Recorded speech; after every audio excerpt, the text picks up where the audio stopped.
안녕하십니까. 우크라이나군이 얼마 전 7월 3일 동남부 전선에서 리시찬스크를 내주고 퇴각함으로써 러시아군이 루한스크주 대부분 그리고 돈바스 지역의 75%를 확보하게 되었습니다. 영국 국방부가 보도한 대로 러시아의 다음 목표를 예시했는데요.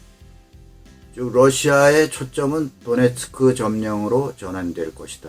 이런 보도를 했습니다. 도네츠크도 돈바스에 포함된 지역입니다. 여러분, 우크라이나 지도를 참고하시면서 이해하시면 큰 도움이 됩니다. 하지만 스베로 도네츠크와 리시찬스크 전투에서 러시아군은 우크라이나군을 밀어내는데 성공했습니다. 그렇지만 그 대가로 막대한 희생을 지불했습니다. 세리 헤이데이 루한스크 지역 군종청장은 이렇게 말했습니다. 7월 6일 수요일 동부 루한스크 지역이 아직 러시아군에 완전히 점령되지 않았고 외곽 지역에서는 전투가 계속되고 있다. 이렇게 말했습니다. 또 러시아군은 장비와 인력면에서 엄청난 손실을 입었다.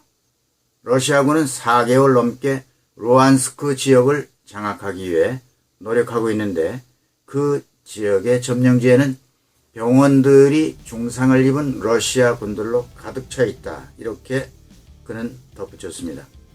일단 지금 대규모 작전은 중단한 상태로 보입니다. 그렇지만 꼭 그렇지는 않다는 얘기입니다. 산발적인 전투가 있다는 얘기죠. 일부 우크라이나 측 오신트 소식통에서도 리시찬스크 전투에서 러시아군이 무려 7천여 명의 전사자를 냈다는 소문이 돌고 있으며 돈바스 반군 물론 체첸군까지 투입했었다고 전하고 있습니다. 미국 워싱턴에 위치한 싱크탱크 전쟁연구소 ISW는 공식적으로 러시아군이 재편돼서 다시 공격작전을 재개하기까지는 상당한 시간이 소요될 것이다 라고 언급했습니다. 엄청난 희생이 발생했다는 이야기입니다. 루한스크 점령이 러시아에게는 상처뿐인 영광이나 다름없다는 얘기죠.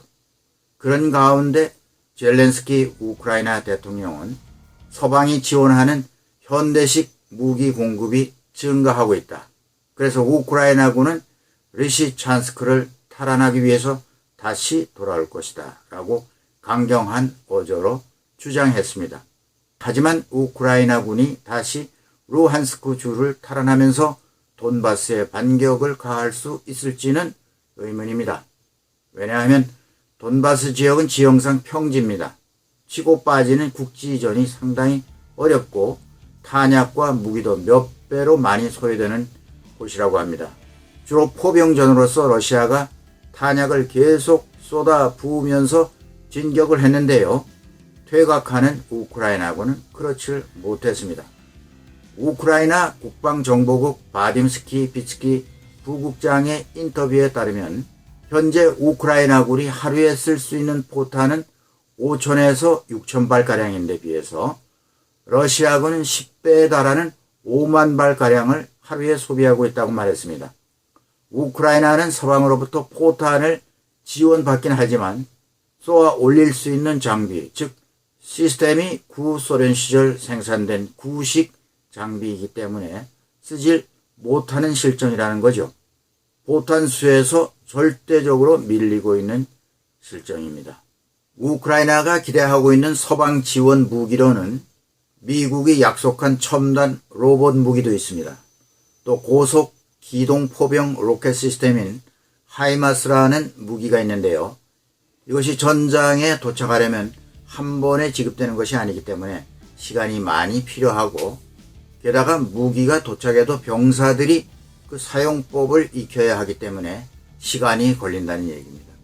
현재 하이마스는 4문이 우크라이나 전장에 투입되어 있습니다. 러시아군을 타격해서 전에 없던 위력을 발휘하고 있는데요. 자칫하면 우크라이나군이 러시아 본토를 공격하는 무기가 될 가능성이 있다는 우려 때문에 미국이 주저하고 있기도 합니다. 러시아로서는 우크라이나군 손에 서방제 무기가 도착하기 전에 집중적으로 공세를 퍼붓겠다는 것이죠. 하이마스라는 무기는 앞서 얘기한 대로 다연장 로켓 시스템인데요. 유도 미사일입니다. 그러니까 정확한 공격을 가할 수 있는 무기입니다. 한 번에 6발 최대 사거리 77km, 미국이 지원한 M777 곡사포보다 사정거리가 2배나 더 깁니다. 차량에 실려 있어서 신속 발사 후에 바로 발포 지점을 벗어납니다. 그래서 안전한 장소로 이동이 가능한 무기입니다. 전쟁이 100일 고비를 넘자 서방 국가들의 우크라이나 지원 열기가 점차 식어가고 있습니다. 젤렌스키 대통령도 서방 국가들이 벌써 지쳐가고 있다 라면서 경고를 보내고 있지만 서방 국가들도 이 전쟁으로 인해서 국내의 현실적 문제가 크게 불거지고 있다는 그런 얘기입니다. 치솟는 물가도 물론이고 여론이 점차 나빠질 수밖에 없는 거죠. 자국 내 에너지 가격과 식량 가격 폭등, 그래서 전쟁 초반에 우크라이나에 절대적으로 지지를 보냈던 많은 국가들이 이제는 자국의 손익 계산을 따지지 않을 수 없게 된 겁니다. 미국도 현재까지는 우크라이나에 대한 전폭적 지원이 굳건하지만 민심을 외면할 수는 없는 일입니다. 각국 정상들은 이 전쟁에 잘못 대처하면 선거에서 심판받을 수도 있는 그런 입장이죠. 당장 미국의 조 바이든 대통령은 11월 중간선거를 앞두고 있습니다. 전쟁으로 인한 많은 인명살상과 장기전의 조짐을 보이면서 서방 국가들의 여론은 전쟁 회의론까지 가고 있습니다. 현재 우크라이나 지원에 있어서 러시아와 국경을 맞대고 있는 발트 삼국이나 폴란드, 슬로바키아, 루마니아 등은 전폭적 지원을 아끼지 않고 있습니다. 하지만 같은 나토 국가이지만 후방에 위치한 독일, 프랑스, 이탈리아 등 소위 서유럽 강국들은 대러시아 제재에 상당히 신중한 편입니다. 전쟁이 계속되는 한 연말로 갈수록 난방비 급등 같은 에너지 수급 문제로 점점 더 서방 세계는 경제적 곤란을 겪게 될 것으로 보입니다. 하지만 유럽 연합도 러시아가 우크라이나 지역을 차지하고 전쟁이 끝난다면 다음 타겟이 될 것으로 판단되니까 강경 자세를 함부로 버리지 못하고 있습니다. 러시아 역시 국내 여론과 엄청난 희생을 고려하지 않고 계속 전선을 확대할 수만은 없을 것으로 보입니다. 말은 그렇게 했지만 실제는 어려운 것이죠. AFP 통신에 따르면 푸틴은 7일 러시아 국가두마, 그러니까 러시아 연방 하원입니다. 그 하원 원내 정당 대표들과 만나면서 푸틴이 말했습니다. 우리가 아직 전쟁을 본격적으로 시작도 안 했다는 사실을 모두 알아야 된다. 이렇게 강조했다고 전했습니다.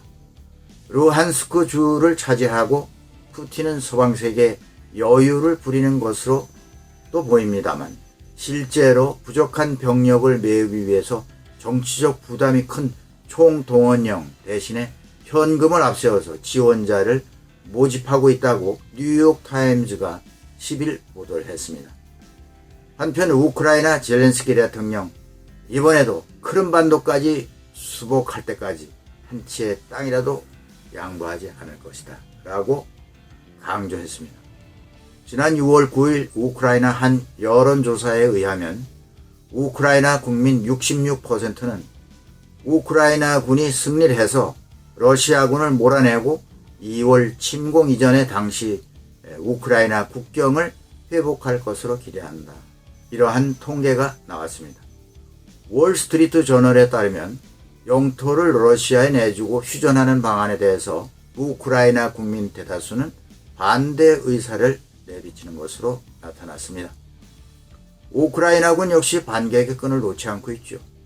어떻게 해서든지 다시 수복해야 된다. 그래서 미 전쟁연구소 ISW는 우크라이나군이 헤르손 지역에 대한 반격을 준비하고 있을 것이다 라고 6일 내다봤습니다. 곧이어 지난 9일 월스트리트 저널은 우크라이나가 러시아군이 점령한 남부 헤르손주와 자포리자 주에서 대대적 반격을 준비하고 있으니 이 주민들에게 대피하라고 경고했다고 보도했습니다. 베레스쿠 우크라이나 부총리는 8일 늦은 밤 이 지역에 있는 주민들에게 모든 수단을 동원해서라도 떠나라 이렇게 촉구했습니다. 전쟁 초기부터 바이든 미국 대통령 역시 우크라이나가 지는 전쟁을 하지 않을 것이다 라고 선언했고요. 랜드리스 무기한 무기지원법까지 통과된 처지에 이대로 전쟁을 종결하는 것은 바라지 않고 있다. 그런 말을 했습니다. 과연 언제까지 러시아가 일으킨 이 무모하고 비인간적인 전쟁이 계속될 것인지는 알 수가 없습니다. 1억 이상의 인구를 가진 대러시아가 희생을 무릅쓰고 버티기에 들어간 만큼 결국 서방 국가들이 얼마나 체계적으로 인내심을 가지고 우크라이나를 도울 수 있는지가 아마 그 변곡점이 될 수 있을 것으로 보입니다. 네, 오늘은 여기까지 하겠습니다. 우크라이나의 평화를 기원합니다. 여러분 감사합니다. 김정구 주입이었습니다.